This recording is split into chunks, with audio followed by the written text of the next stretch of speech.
હજુ સુધી અમે એવું અપેક્ષા રાખીએ છીએ કે અત્યારે જે પણ ડિફરન્ટ સેટેલાઇટ ડેટા છે આના મુજબ 1 તારીખ સુધી આ વરસાદ જે છે આ પછી ધીમો પડી જવાનું છે. બાકી પણ જેમ આ ડીપ ડિપ્રેશન જેવી રીતે આગળ ફોલો કરશે એવી રીતે નિર્ણય લેવામાં આવશે. વધુમાં અત્યાર સુધીમાં આપણે આંગણવાડી અને સ્કૂલોને રજાઓ જાહેર નથી કરી, પરંતુ આવતીકાલે જે પ્રમાણે આ ડિપ્રેશન ફોલો કરે છે અને ઇન્ડિયન મેટ્રોલોજીકલ ડિપાર્ટમેન્ટના જે ડેટા આવશે આના મુજબ જે આપણે ભારેથી અતિભારે વરસાદની આપણે અહીંયા જે પેટર્ન આપણા મુજબ આપણા જિલ્લા તરફ ડાયવર્ટ થતું હશે તો પણ આના બાબતનો પણ આવતીકાલે નિર્ણય લઈને જાણ કરીશું.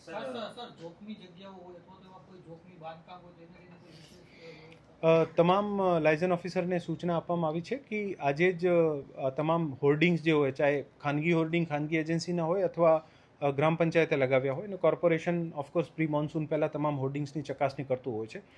ન સિર્ફ હોર્ડિંગ, જે કાચા ઘરો છે, જર્જરિત ઇમારતો છે, જૂના વૃક્ષો છે જેને જોઈને લાગતું હોય, આ તમામને ટ્રિમિંગ કરવાની પણ સૂચના આપી છે, જોખમી હોર્ડિંગને દૂર કરવાની પણ સૂચના આપી છે. અને સાથે સાથે નગરજનોને, ગ્રામજનોને પણ અપીલ કરીએ છીએ કે એવા કોઈ પણ સ્થળ હોય જ્યાંથી અને પડવાથી આપને જોખમ થતો હોય તો આનાથી દૂર રહીએ. ડેમ સાઇટ ઉપર તમામ જે પણ ડેમના રાઉન્ડ ધ ક્લોક ડ્યુટી આપેલી છે અને જ્યાં સુધી આ પરિસ્થિતિનું નિવારણ નહીં થઈ જાય ત્યાં સુધી સતતપણે ડેમ ઉપર રહેવામાં જાણ કરવામાં આવે છે. સાથે સાથે જ્યારે પણ પાણી છોડે તો સંબંધિત તાલુકાના ડિઝાસ્ટર કંટ્રોલ રૂમમાં જાણ કરીને આ નીચાણવાળા વિસ્તારમાં જે પણ ગ્રામજનો છે ત્યાં સુધી માહિતી પસાર કરવાની અને આ લોકોને મોબિલાઇઝ કરાવવાનું જરૂર પડે તો આ તમામ સૂચના આપવામાં આવી છે.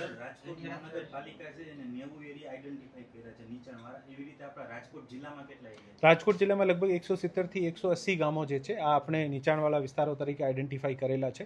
આજે તમામ લાયઝન ઓફિસરને કીધું છે કે આવતીકાલે સ્થાનિક પ્રતિનિધિઓ સાથે ચર્ચા કરીને કદાચ નીચાણવાળા વિસ્તાર મોટાભાગે આપણે માનીએ છીએ કે ડેમથી જે નીચે આવતા હોય તથા નદીના પટમાં આવતા હોય, પણ અમુક એવા પણ વિસ્તારો હોઈ શકે છે જે નાના સિઝનલ નાળા હોય, જે બહુ વધારે વરસાદ થતી હોય ત્યારે એક્ટિવેટ થતા હોય, એવી પણ જે માહિતી મળતી હોય આને પણ આપણા જે અત્યારે જે આપણા ડિઝાસ્ટર રિસ્પોન્સના ભાગરૂપે લઈ લેવાની અને આ વિસ્તારમાં પણ કોઈ આવતા હોય તો પણ આને સ્થળાંતર કરાવવું. રાજકોટ અમદાવાદ હાઈવે છે, ત્યાં જે કુવાડો તરફ જાય એટલે પેલો જે બ્રિજ આવે છે એમાં 2 ઇંચ વરસાદમાં પાણી ભરાઈ ગયું હતું. 6 કલાક માટે વાહન વ્યવહાર ખોરવાઈ ગયું હતું એક તરફનો.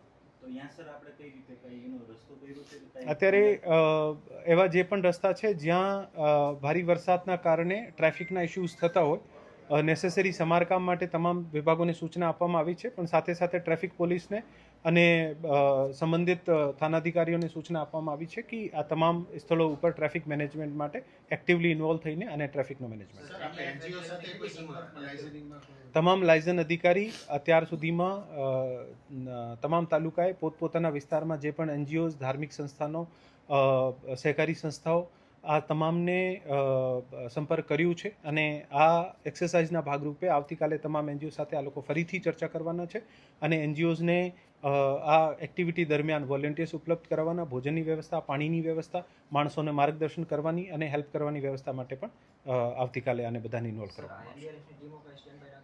આપણે અહીંયાની જે એનડીઆરએફની ટીમ છે આ નવસારી ખાતે મોકલવામાં આવી છે અને એસડીઆરએફની ટીમ અહીંયા છે. રાજ્ય સરકાર સાથે અમે સતત સંપર્કમાં છીએ અને ખરેખર જે સાઉથ ગુજરાતમાં રેનફોલનો પેટર્ન શું રહે છે અથવા આપણા અહીંયા રેનફોલનો પેટર્ન શું રહે છે આ બધા તમામનો નિર્ણય કરીને પછી જરૂર પડશે તો એનડીઆરએફની ટીમો પણ મોબિલાઇઝ કરવામાં આવશે. સાથે સાથે અમે આર્મી અને બીજા ફોર્सेस સાથે પણ સંપર્કમાં છીએ. કોઈ પણ રીતે એવી કોઈ પણ સંજોગો ઉત્પન્ન થશે તો તમામની મદદ લેવામાં આવશે. Thank you so much.